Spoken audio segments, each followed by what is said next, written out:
All India radio के विदेश प्रसारण प्रभाग की हिंदी सेवा का ये है सोशल मीडिया कार्यक्रम। स्वीकार कीजिए नीलम मलकानिया का प्यार भरा नमस्कार। स्वागत आप सभी का। हमेशा की तरह इस एपिसोड में भी हम आपके लिए लेकर आए हैं कुछ संदेश, कुछ जानकारियां। बने रहिएगा हमारे साथ।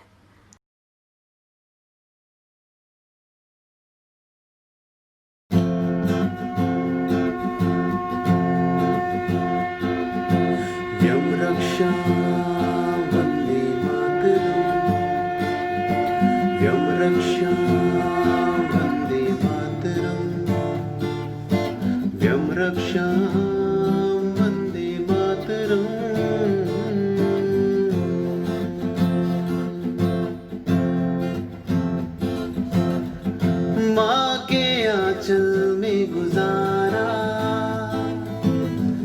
बचपन, यौवन और बचपन। बुला रही है माँ धरती तुम्हारी, सारे वचन निभाने की है बारी तुम्हारी। व्यम रक्षा वंदे मातरम, व्यम रक्षा वंदे मातरम, व्यम रक्षा वंदे मातरम।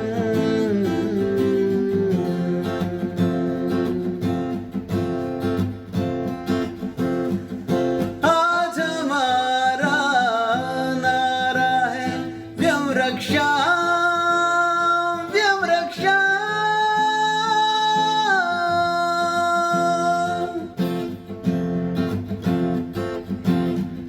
आओ मिलकर बोले वंदे मातरम, वंदे मातरम।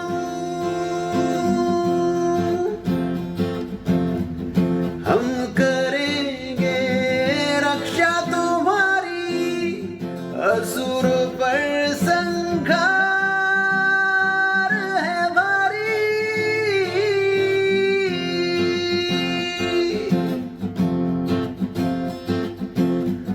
आओ मिलकर बोले हम वंदे मातरम, व्यम रक्षा वंदे मातरम, व्यम रक्षा वंदे मातरम, व्यम रक्षा वंदे मातरम, व्यम रक्षा वंदे मातरम, व्यम रक्षा वंदे मातरम, व्यम रक्षा वंदे मातरम, व्यम रक्षा वंदे मातरम। उपवास भारतीय जनजीवन का अभिन्न अंग है। प्रत्येक धर्म में किसी न किसी रूप में उपवास का प्रावधान है। सामान्यतः उपवास का अर्थ खाना न खाने से लिया जाता है। खाना न खाना अनशन हो सकता है, उपवास नहीं। उपवास और अनशन में अंतर होता है। किसी बात या विषय का विरोध प्रदर्शित करने के लिए भोजन न करने का संकल्प अनशन होता है, किंतु उपवास केवल भोजन का त्याग नहीं है। उप का अर्थ होता है समीप और वास का अर्थ है बैठना, रहना, यानी ईश्वर के समीप बैठना या समीप रहना। उपवास ईश्वर का नैकट्य, उसकी साधना और उपासना है। आत्मा ईश्वर का अंश है। उसका ध्येय ईश्वर में विलीन होना और उसकी आराधना करना है। ईश्वर की प्राप्ति के लिए साधना आवश्यक है और इस साधना के लिए एकाग्रता की आवश्यकता होती है। शरीर के प्राकृतिक धर्म इस एकाग्रता को भंग करते रहते हैं। हमारी सारी क्रियाएं मन, मस्तिष्क और चित्त से जुड़ी हैं। हम वही करते हैं जो हमारा चित्त करना चाहता है। बाहरी रूप से चित्त शरीर को भौतिक प्रक्रिया की सूचना देता रहता है, जैसे अब भूख लगी है, प्यास लगी है, अब सोना है। जब चित्त अंतर्मुखी हो जाता है तो शरीर को भौतिक प्रक्रिया की सूचना मिलनी बंद हो जाती है। भूख प्यास का ध्यान ही नहीं रहता। चित्त एकाग्र हो ईश्वर साधना में लीन हो जाता है। उपवास ईश्वर का सामीप्य प्राप्त करने की दिशा में एक कदम है। उपवास चित्त की एकाग्रता में सहायक की भूमिका निभाता है। उपवास एक प्रकार से चित्त को शारीरिक प्रकृति से मुक्त कर देता है। एकाग्र हो चित्त साधना लीन हो जाता है। यहाँ हम अनशन और उपवास का अंतर स्पष्ट रूप से देख सकते हैं। अनशन में भूख को रोका जाता है, उपवास में भूख लगती ही नहीं, भूख का विचार ही नहीं रहता। सामान्य रूप से भी देखें तो शरीर एक मशीन है जो निरंतर काम करती रहती है। उसकी देखभाल के लिए आवश्यक है कि उसे भी कुछ समय के लिए विश्राम दिया जाए। उपवास इस दृष्टि से शरीर का शुद्धिकरण करता है। उपवास में चित्त की एकाग्रता हमारी संकल्प शक्ति का विकास करती है। साधना हमें ईश्वर के समीप ले जाती है। इसके अतिरिक्त उपवास जीवन में सामंजस्य पैदा करता है। कभी कभी उपवास किसी निमित्त या किसी कामना की पूर्ति के लिए भी किए जाते हैं। ध्येय कुछ भी हो, उपवास उसकी पूर्ति में महत्वपूर्ण भूमिका निभाता है।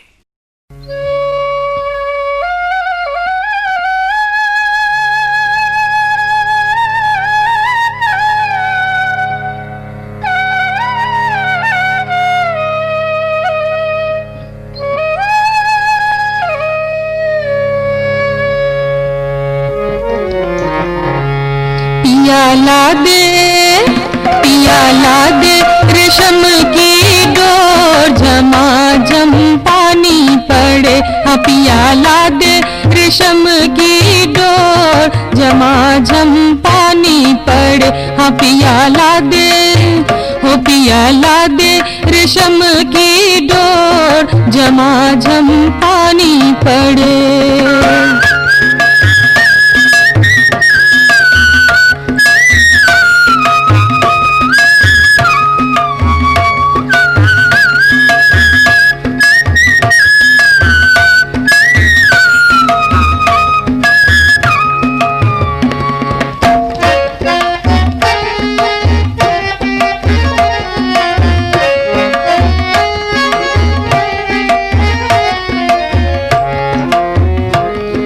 रेशम की डोरी कब शोभे हो रामा, रेशम की डोरी, हाँ रेशम की डोर, ओहो रेशम की डोरी कब शोभे हो रामा। जब गिर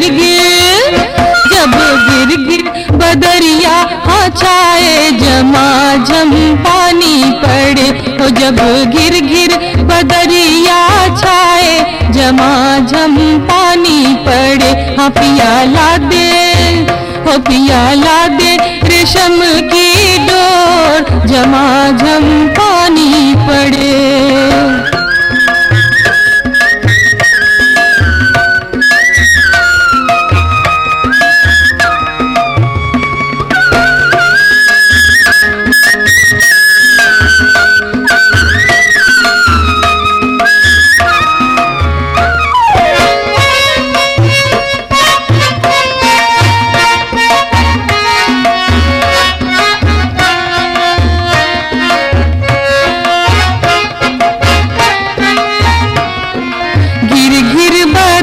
कब शोभे हो रामा, गिर बदरिया, हाँ गिर बदरिया, हो गिर बदरिया कब शोभे हो रामा। जब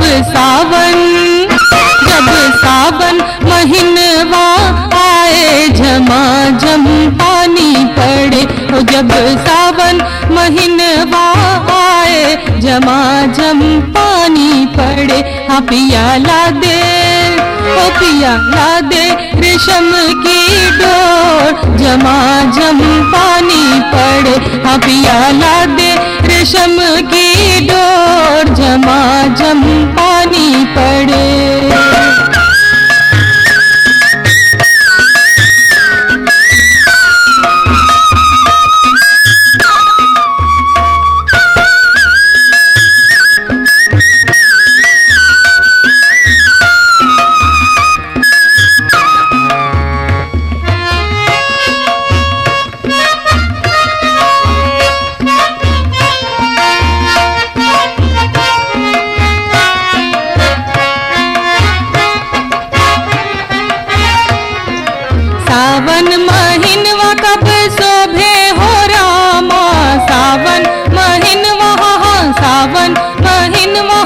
सावन महीनवा कब शोभे हो रामा, सावन महीनवा कब शोभे हो रामा, जब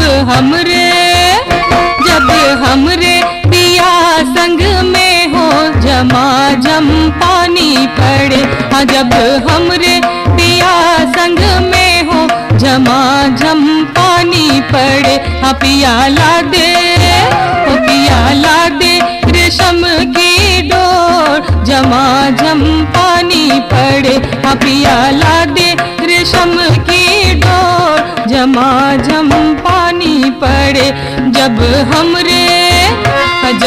हमरे पिया संग में हो झमाझम पानी पड़े, पियाला दे रेशम की डोर, झमाझम पानी पड़े, पियाला दे पियाला दे पियाला दे रेशम की डोर, झमाझम पानी पड़े।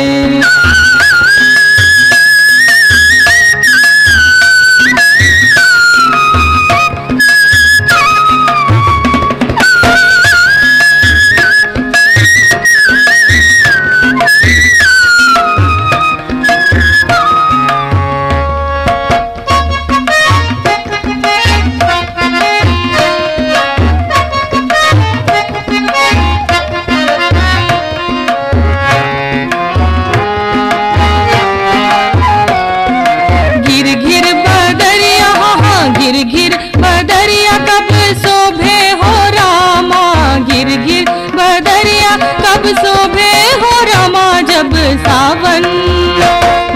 सावन महीनवा आए झमाझम पानी पड़े, हजिया सावन महीनवा आए झमाझम पानी पड़े,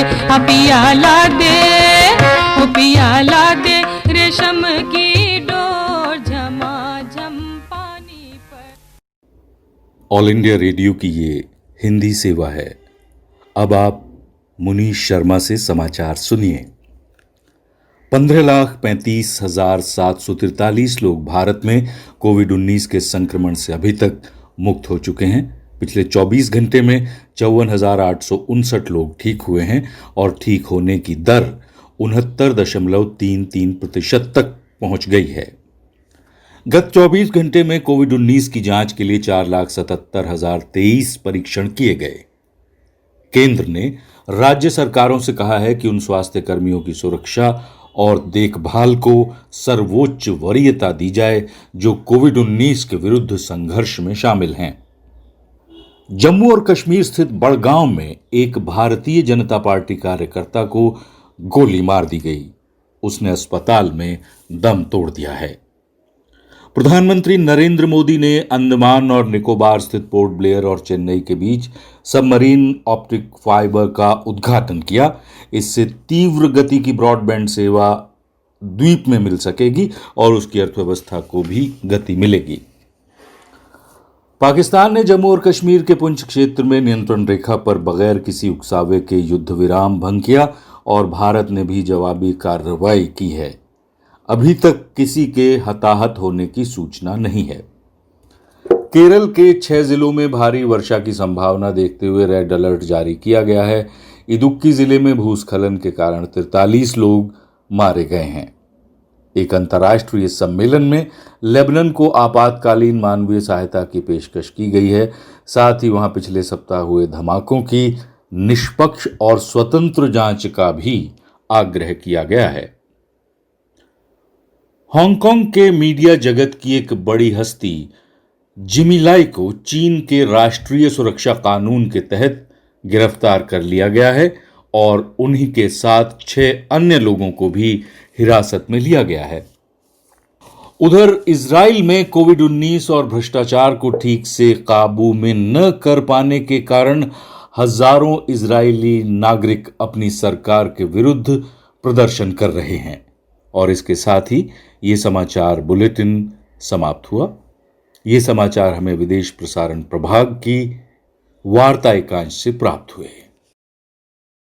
आज हम सीखेंगे कहीं बाहर से आने के बाद घर के अंदर कैसे जाएं। घर का दरवाजा ना छुएं, दरवाजा खोलने के लिए किसी को घर के अंदर से बुलाएं। बाहर से लाया सारा सामान दरवाजे के पास या किसी अलग जगह पर रख दें। अब सीधे बाथरूम जाएं। हाथ और मुंह को 20 सेकंड तक साबुन से धोएं।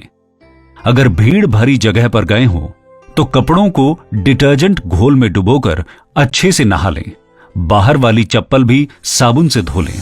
जी हाँ, कोरोना का खतरा टला नहीं है, इसलिए हमें बाहर से घर के अंदर आने के नए नियम सीखने होंगे। सावधानी की आदतों के साथ जीना सीखना होगा। नए नियम अपनाएंगे, कोरोना को हर दिन हराएंगे। उत्तर प्रदेश सरकार द्वारा जनहित में जारी।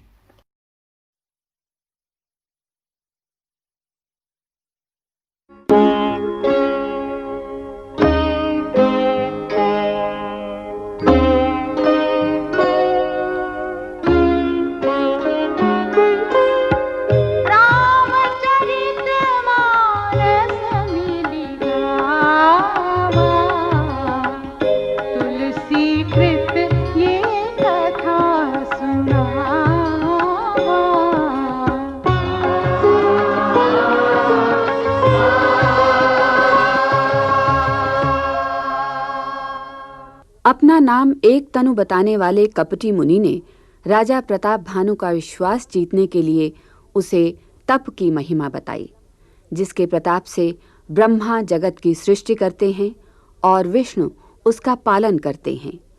कर्म धर्म की कथाएं कहकर वो वैराग्य और ज्ञान का निरूपण करने लगा।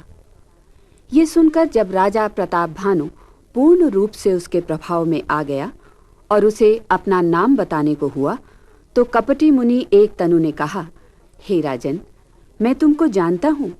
अभी तक अपने विषय में तुम्हारा कुछ न बताना मुझे अच्छा लगा। ऐसी नीति है कि राजा लोग जहाँ तहाँ अपना नाम नहीं बताते। तुम महाराज सत्यकेतु के पुत्र प्रताप भानु हो। तुम्हारा स्वाभाविक सीधापन, साधु संतों में निष्ठा और नीति में निपुणता देखकर मेरे मन में तुम्हारे प्रति ममता जगी है। अतः तुम मुझसे जो चाहो मांग सकते हो।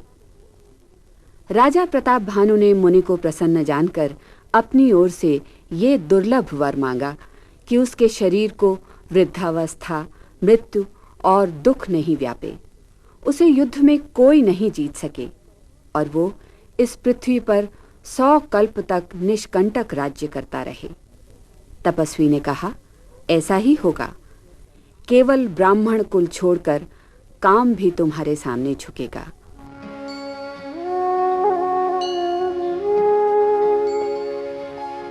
सुनु महिष हसी नीति, जहाँ तह नाम न कहहि नृप।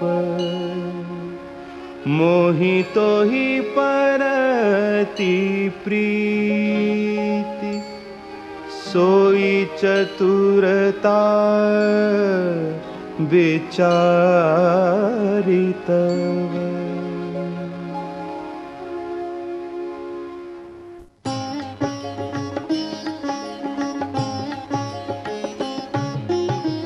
नाम तुम्हारे प्रताप दिनेसा, सत्य केतु तव पिता नरेसा। गुर प्रसाद सब जानिय राजा, कहिय न आपन जानी अकाजा। देखी तात तव सहज सुधाई, प्रीति प्रतीति नीति निपुनाई। उपजी परी ममता मन मोरे, कहूँ कथा निज पूछे तोरे। अब प्रसन्न मैं संशय नाही, मागु जो भूप भाव मन माही। सुनी सुबचन भूपति हर्षाना, गही पद विनय कीन्ही विधि नाना। कृपा सिंधु मुनि दर्शन तोरे, चारि पदारथ कर तल मोरे। प्रभु ही तथापि प्रसन्न बिलो की, मागी अगम बर हो असोकी।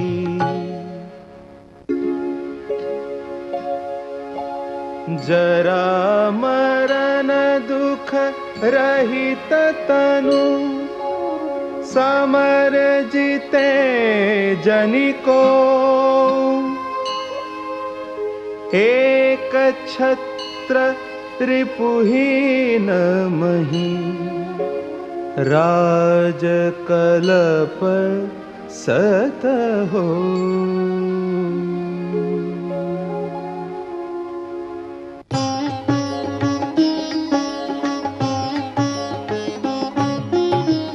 कहता पसन पर ऐसे ही हो, कारण एक कठिन सुन सो।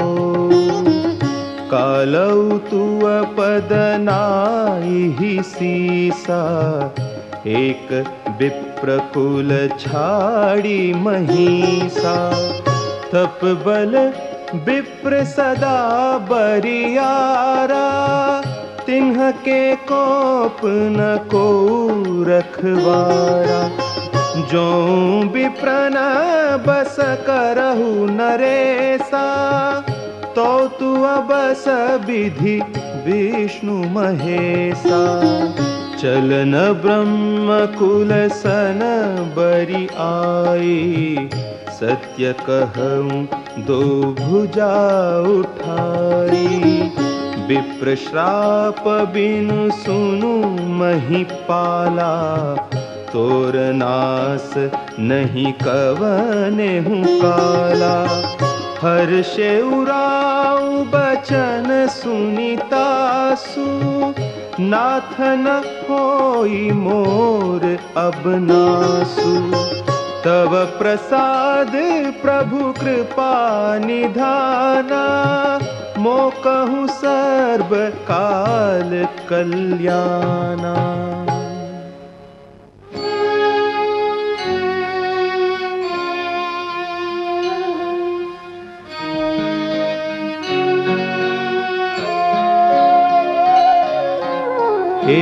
एवमस्तु कही कपट मुनि, बोला कुटिल बहोरी।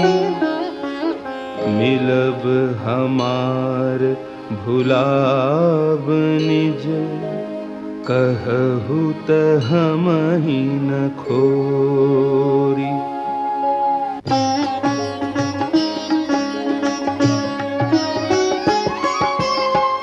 ताते मैं तो ही बर जाऊं राजा, कहीं कथा तब परम अकाजा। छठे श्रवण यह परत कहानी, नास तुम्हार सत्य मम बानी।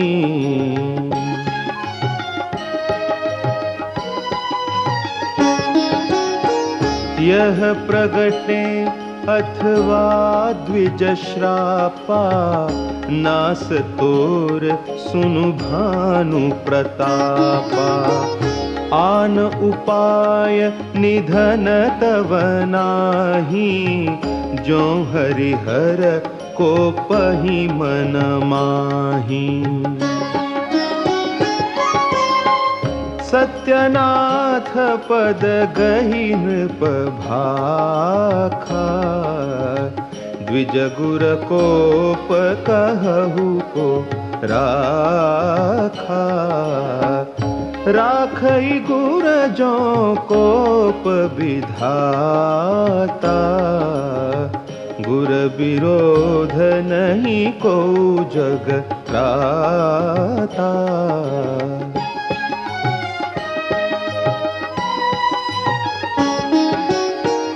जौन चलब हम कहे तुम्हारे, हो नास नहीं सोच हमारे।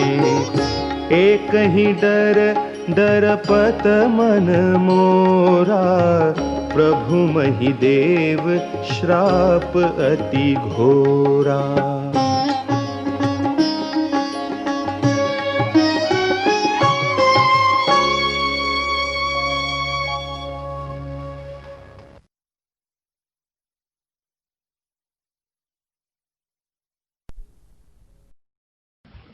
आइए सुनते हैं सामयिक वार्ता। विषय है भारत कृषि तथा रक्षा के क्षेत्र में आत्मनिर्भरता की ओर अग्रसर। आलेख पत्रकार शंकर कुमार का है।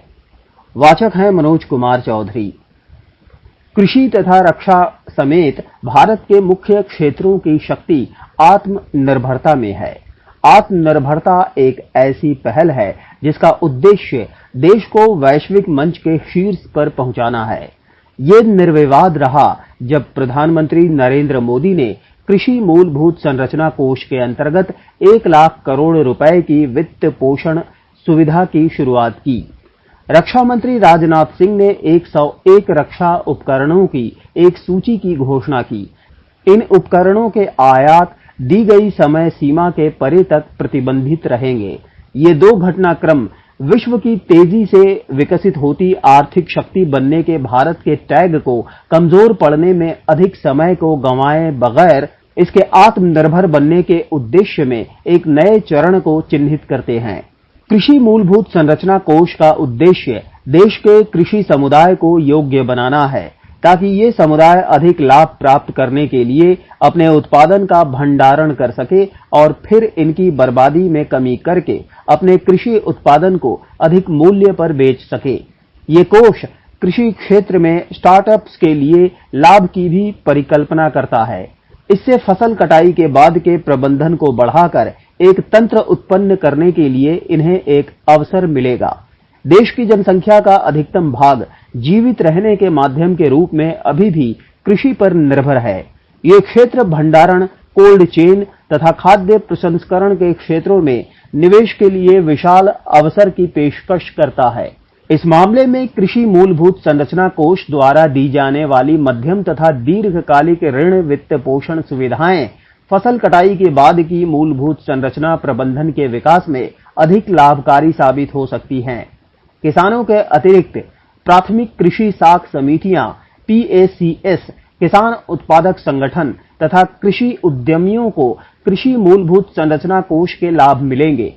अनाजों के मुख्य आयातक बनने संबंधी भारत के अभियान के एक उज्जवल उदाहरण वाले कृषि क्षेत्र को बनाना इस कोष का समग्र उद्देश्य है।